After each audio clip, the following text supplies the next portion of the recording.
अब इस वीडियो में हम देखते हैं Next.js के फाइल स्ट्रक्चर को और उसके राउट्स को। जितने भी आपके कंटेंट वाले फाइल्स होंगे वो सारे page.tsx ही होंगे और जो भी आपका स्टाइलिंग रिलेटेड फाइल होगा layout.tsx होगा। तो page.tsx देखोगे ना तो ये सिंपल जैसे कि हम रिएक्ट में लिखते हैं एक नॉर्मल फंक्शन होगा और हम वहां पर jsx को रिटर्न कर रहे होते हैं। और लेआउट में क्या होता है ना कि हम चिल्ड्रन को ले लेते हैं और हम चिल्ड्रन को रैप कर देते हैं। तो ये दो चीज आपको ध्यान में रखना है, पेज और लेआउट। तो यहां पर अगर आप देखोगे तो यहां पर हमारा ये पेज है, ठीक है, और ये लेआउट है। तो पेज मतलब कि सिंपल हमारा एक फंक्शन है और लेआउट में हम एक प्रॉप्स को ले रहे हैं चिल्ड्रन और उसको हम रैप कर दे रहे हैं, ठीक है। तो ये बेसिक एक स्ट्रक्चर है। तो अब समझते हैं एक बेसिक राउट के बारे में। का ऐप फोल्डर है उसके अंदर एक नया फोल्डर बनाइए टेस्ट और उसके अंदर आप एक page.tsx बना दीजिए। जब आप ये करेंगे तो आपका ये टेस्ट राउट क्रिएट हो जाएगा। तो इसको हम करके देखते हैं। तो हम यहाँ पर एक नया फोल्डर बनाते हैं टेस्ट और इसके अंदर एक page.tsx बनाएंगे। ध्यान रखेंगे कि हर फाइल का नाम जो आपका कंटेंट रिलेटेड है वो वही होगा और यहाँ पर हम बोल देते हैं टेस्ट। तो हमने यहाँ पर टेस्ट के अंदर ये फाइल लिखा, यहाँ पे बोल दिया हमने टेस्ट। अब अगर हम यहाँ जाकर टेस्ट को चेक करेंगे तो हमें मिल गया टेस्ट, ठीक है। तो हमने एक बेसिक राउट क्रिएट किया और उसके लिए हमने एक फोल्डर बनाया और उसके अंदर page.tsx कर दिया। दूसरा चीज होता है एपीआई राउट। एपीआई राउट मतलब हो गया कि एक ऐसा राउट जहां से आपको नेक्स्ट कोई रिस्पॉन्स दे रहा है। ये राउट क्रिएट करने के लिए आपको ध्यान में रखना होगा कि फाइल नेम जो होगा वो route.ts ही होगा, ठीक है। तो इसको एक बार क्रिएट करके देखते हैं। तो जैसा कि हमने टेस्ट क्रिएट किया था ना, वैसे ही हम ऐप के अंदर ही एक एपीआई फोल्डर बना लेंगे और उसके अंदर एक राउट बना लेंगे। तो route.ts यहाँ पर एक सिंपल फंक्शन लिखेंगे गेट करके, ठीक है।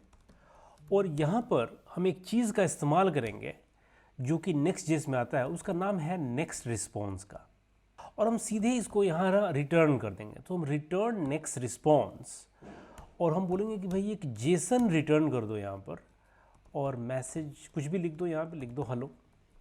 तो बेसिकली हमने एक एपीआई के अंदर एक राउट बनाया जहाँ पर हम नेक्स्ट रिस्पॉन्स जो कि Next.js का है उसको हम यहाँ रिस्पॉन्स कर रहे हैं कि भाई ये एक एपीआई पे हमें आप दो।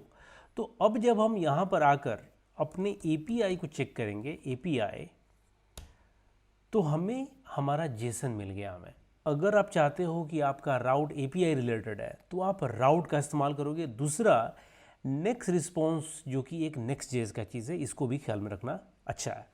अब आगे बढ़ते हैं। अब देखते हैं ग्रुप राउट्स के बारे में। तो ग्रुप राउट क्या होता है ना, जैसे कि मान लीजिए कि आपके बहुत सारे राउट हैं और आप चाहते हो कि इन तमाम राउट्स का एक स्टाइल आप करो, तो उसको आप एक ग्रुप में कर दो। और ग्रुप में करने के लिए कुछ नहीं करना है, एक फोल्डर बनाना है। उस फोल्डर का नाम कुछ भी हो सकता है, बस उसको ये एक ब्रैकेट दे देना है। तो ये ग्रुप में हो गया और उसके बाद इसका आप लेआउट सेट कर सकते हो। अब अपने ऐप फोल्डर में है, यहाँ पर मैं एक ग्रुप फोल्डर बना रहा हूँ और इसके अंदर अब मैं कुछ राउट्स बनाता हूँ। तो मान लीजिए मेरा पहला राउट्स हो गया 1 का और 1 के अंदर मेरा एक पेज हो गया, तो page.tsx। इसके अंदर फिर मैं एक फंक्शन लिख दूंगा 1। तो जैसे मैंने ये 1 का फोल्डर बनाया ना, वैसे ही एक और फोल्डर बना लेते हैं 2 का, और 2 के अंदर भी हम लिख लेते हैं page.tsx। और यहाँ जैसे हमने 1 लिखा था मैंने कॉपी कर लिया, इसको यहाँ 2 कर देता हूँ मैं, ठीक है। तो हमने क्या किया, हमने 2 राउट्स बनाए हैं ग्रुप के अंदर। तो इसको एक्सेस करने के लिए ये देने की ज़रूरत नहीं है। आप सीधे अगर दोगे 1 तो ये आएगा, या फिर सीधे अगर आप दोगे 2 तो ये आएगा।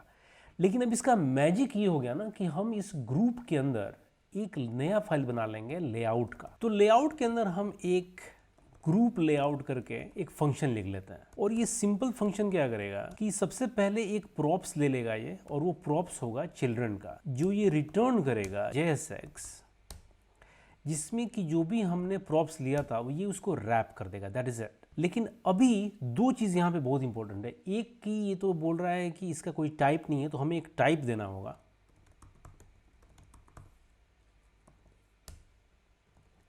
और दूसरा कि ये इसको एक्सपोर्ट डिफ़ॉल्ट ही करना होगा। तो हम लिखेंगे यहाँ पर एक्सपोर्ट डिफ़ॉल्ट ग्रुप लेआउट। अब देखो क्या हुआ, जो हमने ये लेआउट बनाया ये इस ग्रुप में है, तो अब ये 1 के लिए भी काम करेगा, 2 के लिए भी काम करेगा। अब जैसे मैं यहाँ पर इसके बैकग्राउंड को चेंज करने के लिए ग्रुप लेआउट में कोई चेंज करूँगा, तो क्लास नेम बोल देता हूँ BG टील 200। तो देखिए इसने यहाँ पे चेंज किया, ये 2 के लिए चेंज किया, लेकिन साथ में इसने 1 के लिए भी चेंज किया होगा। आ रहा समझ में बात? मतलब क्या हुआ कि ग्रुप लेआउट के अंदर दो चीज़ें हुई। पहला ये कि जब आप इसको एक्सेस कर रहे हैं तो क्योंकि ये ब्रैकेट में है, आपको वो लिखने की यहाँ ज़रूरत नहीं है। दूसरी बात कि आप उस ग्रुप के अंदर आप एक उसका सेपरेट बना सकते हो TSX फाइल, जो कि लेआउट होगा। और लेआउट क्या होगा कि चिल्ड्रन प्रॉप्स लेगा और आप चिल्ड्रन को रैप कर देगा, और बाकी ये जो लेआउट जो भी आप स्टाइल यहाँ सेट करोगे ये सब के लिए होगा। अब आपने जितने भी राउट्स बनाए हैं उसको देखने के लिए एक बहुत बढ़िया एक्सटेंशन है, उसका नाम है next.nav। तो सबसे पहले तो आप क्या करें कि आप एक्सटेंशन में जाएं और आप उसको इंस्टॉल कर लें, next.nav को। मैंने ऑलरेडी कर लिया है इंस्टॉल।